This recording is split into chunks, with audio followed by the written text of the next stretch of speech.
एक बार की बात है, गौतम बुद्ध अपने शिष्यों को शिक्षा दे रहे थे। इसी दौरान हैरान परेशान वहाँ राजा अजातशत्रु आ गए। उन्होंने गौतम बुद्ध को प्रणाम किया और कहा, हे प्रभु, जब मैं आपका अनुयायी नहीं था तब मैं निर्दयी था। सब मुझसे डरते थे, मेरी इज्जत करते थे, लेकिन मैं जब से आपका शिष्य बना हूँ तब से लोग मेरा शोषण करने लग गए हैं। हर कोई मेरी शांति का गलत फायदा उठा रहा है।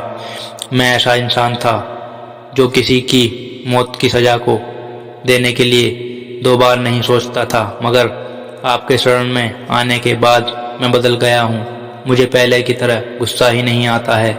पहले की तरह किसी को सजा देने का मेरा मन ही नहीं करता है, लेकिन मेरी दया, मेरी शांत स्वभाव मेरे लिए मुसीबत बन गया है।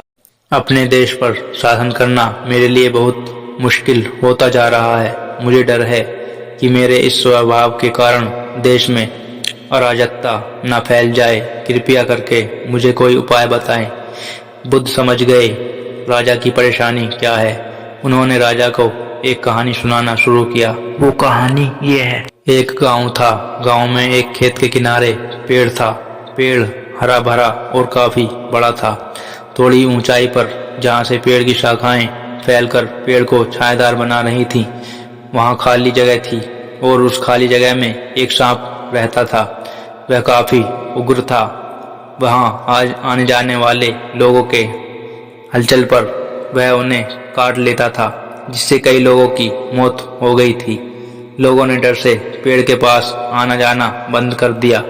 एक दिन वहां से एक साधु गुजर रहे थे। उन्होंने इस खूबसूरत पेड़ को देखा। उन्होंने सोचा, क्यों ना आगे बढ़ने से पहले इसकी छाया में ध्यान लगाया जाए। साधु को चेतावनी दी, लेकिन साधु एक मुस्कान के साथ पेड़ की तरफ आगे बढ़ गए। साधु जैसे ही पेड़ के नीचे ध्यान लगाने बैठे, वैसे ही सांप गुस्से से फुफकारते हुए उस छेद से बाहर आ गया। सांप बिल्कुल काटने के लिए तैयार था। तभी साधु ने सांप की आंखों में देखकर मंत्र का जाप करना शुरू किया। मंत्र के जाप से सांप में बात करने की शक्ति आ गई। सांप ने कहा, यहाँ आने की किसी की हिम्मत नहीं होती है। मनुष्य, क्या तुम्हें मुझसे डर नहीं लगता? क्या तुम नहीं जानते हो यह मेरा इलाका है? साधु ने कहा, मुझे किसी चीज से डर नहीं लगता। इसमें डरने वाली क्या बात है? मैं मौत से नहीं डरता, मैं जीने की इच्छा भी नहीं रखता। फिर भला मुझे तुमसे क्यों डरना चाहिए? बल्कि तुम जरूर डरते हो, इसलिए तुम लोगों को काटते हो। तुम्हें डर है लोग तुम्हें मार देंगे। सांप हैरान था। वह कभी ऐसे इंसान से नहीं मिला था जिसे उससे डर नहीं लगता हो। उसकी मुलाकात जब भी किसी से हुई, लोग मौत के डर से उसे मारने चाहते थे या मौत के डर से उससे भागना चाहते थे। सांप साधु के पैरों से लिपट कर बोला, आप सच कह रहे हैं। आज तक मैंने जितने लोगों को काटा, उसका एक मकसद था कि मैं जिंदा रह सकूं।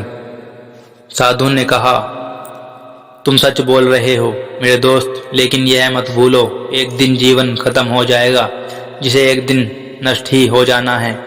उसके लिए किसी की जान ले लेना उचित नहीं है। साधु की बातों का सांप के ऊपर बहुत प्रभाव पड़ा।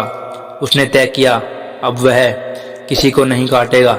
लेकिन जब सांप ने लोगों को काटना बंद कर दिया, तब इसका परिणाम उल्टा ही निकला।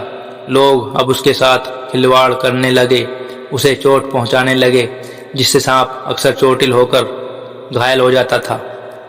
इस समय वह अपने जीवन के सबसे कष्टकारी और कठिन समय से गुजर रहा था।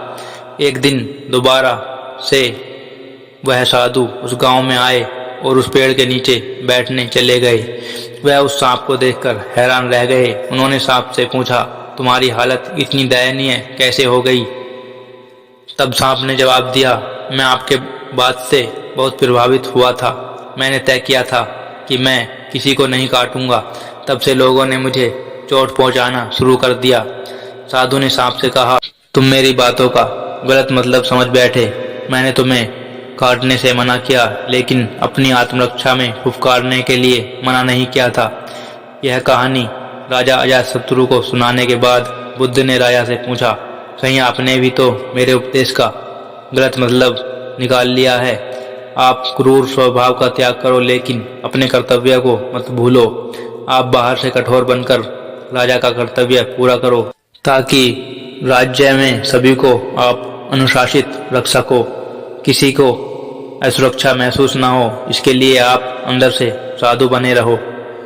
दोस्तों, इस कहानी से हमें ये शिक्षा मिलती है कि आप अच्छे बनो, लेकिन किसी को अपनी अच्छाई का फायदा मत उठाने दो।